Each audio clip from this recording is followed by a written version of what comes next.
Pwede po sa mga faculty and staff ng Faith Adventist Academy, ako po ay bumabati ng isang magandang hapon.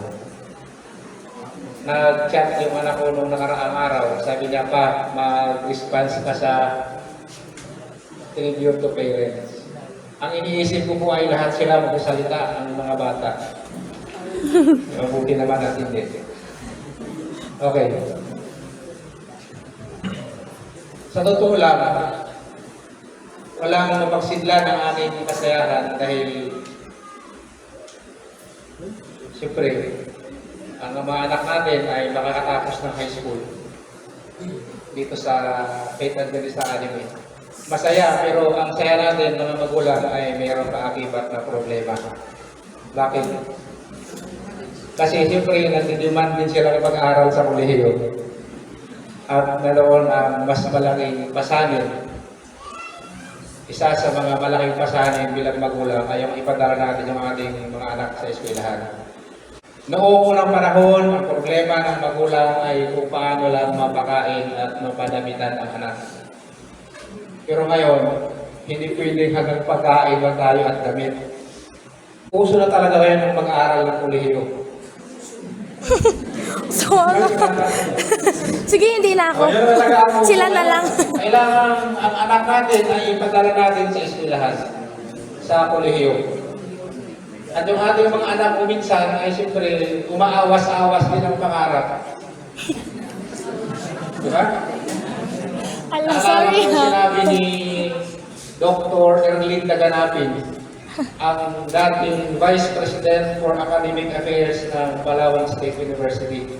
Sabi ni Ma'am Ganapin, basic education is a constitutional right and tertiary education is a privilege. Karapatan ng bawat bata ang basic education. Pero pagdating sa kolehiyo, privilege talaga. Bakit? Ikukuha ko lang si Ma'am. Kahit may pera ka, o medyo mahina ka naman sa intellect, may challenge. Kung matalino naman yung bata, gipit ang nanay at tatay, mayroong challenge. Pero tayo ay mga Pilipino na matatay ang ating faith sa Panginoon. Kaya sabi ng mga bata at magulang, ang kahirapan ay hindi hadlang sa tagumpay. Ang aming pagsaludo sa mga graduates ay gano'n na lang. Subalit mas doble ang aking pagsaludo sa mga magulang na sila nagtaguyod sa mga bata na ito. Iba-iba yung ating mga sirkumstansya. Maaring ang iba sa inyo ay nakapaririwasan. Hindi problema ang pera. At maaaring ibang mga magulang na nakaupo ngayon sa upuan ay iniisip at pinuproblema paano ko kaya matubos yung credential ni Ining at ni Utoy kasi malaki pa yung aking balance. Pero wag tayo bumitaw sa God will provide. Yung ating mga anak ko minsan nagtatampo kasi gusto nila doon sa school na yun. Huwag mo na isama yan. Meron akong example. Meron bata na nagsasabi sa akin talaga gusto ko mag-aral sa MAC. Pero dahil sa mga sirkumstansya, gusto man natin na ipadila sila doon sa mga school na gusto nila. May mga pagkakataon na ang mga sirkumstansya natin ay hindi pumapabor. Hindi lang sa pananalapi, kundi sa mga bagay na masilan pa sa pananalapi. Kaya kung minsan ang mga gusto ng mga bata ay hindi natin at ibibigyan. Ganun man, tayo mga magulang ay lagi natin hangad ang kapakanan ng ating mga anak ng mas higit kaysa sa atin. Kaya kumbaga, sa magulang at sa anak, mga bata, mag-meet ang parent at yung bata doon sa gitna. Hindi man yun ang pinaka-ideal sa inyong paglagay. Hindi man sana yun ang kasi ang gusto ng magulang, ibigay talaga yung gusto ng bata. Pero yun nga, We are going to create a compromise. We meet in between para mag-adjust si nanay, mag-adjust yung anak, at para matuloy yung ating mga pangarap. Maaaring ang iba dito ay titigil muna sa pag-aaral.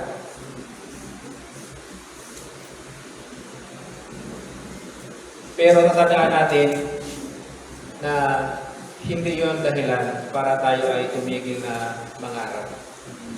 Alam po ninyo, malaki yung aking utang na loob sa mga teachers.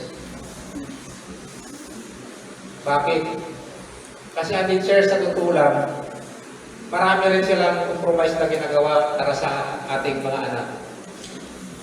Kahit yung anak natin ay patawirin ang grades, ayaw mag-comply, ang teacher nagtatyaga na mag-remind sa bata, although kuminsan ang mga bata ayaw nang kumilos, pero alang-alang sa tinatawag na pagmamahal at sakripisyo, si teacher na lang ang nag-a-adjust. Naunawaan mo po yun, kasi ako rin ay isa ding teacher.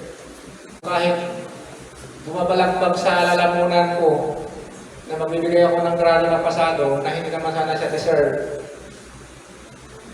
ilulunok na lang namin yung mga teachers na nandito makakarelate. And that is called grace. Tama ba? Tayo as sinners, naman tayo karapat-dapat sa salvation. Pero because of grace, sabi ni Jesus, o sige, ano na, forgive ka na. Pasado ko na si 55. Sabi ng isang author, if education is expensive, try endurance. Kung sa akala natin, mahal ang magpaaral, subukan ninyong huwag magpaaral ng anak. At makikita po natin doon yung difference between education and endurance. Saludo ulit sa mga magulang, ang sakripisyo natin ay matatapos hanggang sa huling hininga natin bilang magulang. Yung tatay ko, nilibig namin yung nakaramit ko. 75 na yung edad niya. Naalagaan namin siya ng mga almost 2 weeks sa bahay. Actually, sa 2 weeks na yon, 2 gabi lang ako nag-wear para mag-alaga sa kanya ng buong gabi magdamag. Tapos bigla siya nawala. Ang sakripisyo ng magulang para ipakita yung welfare, ibigay ang welfare para sa kanyang mga anak ay nagtatapos doon sa huling hininga ng buhay niya. Kasi kahit hindi na sila makagulapay ang magulang, ang iniisip pa rin lagi ay ang kapakanan ng mga anak. Salamat sa mga bata na nagpahayag ng pasalamat. Hindi nyo na kailangan sabihin na pasaway kayo o matigas ang ulo nyo. Matagal na namin alam yan. Huwag nyo lang ulit-ulitin. Huwag nyo lang i-remind. Bakit? Akala nyo ba hindi namin alam? Pag nakatalikod kami, sige mong kagulbul niya. Pag hindi na magbibigyan ang gusto nyo, sana yung nag-tribute na bata ang lalaki. Nagkakaroon sa tatay niya kasi hindi siya napayagang lumakad. Pero okay lang yan.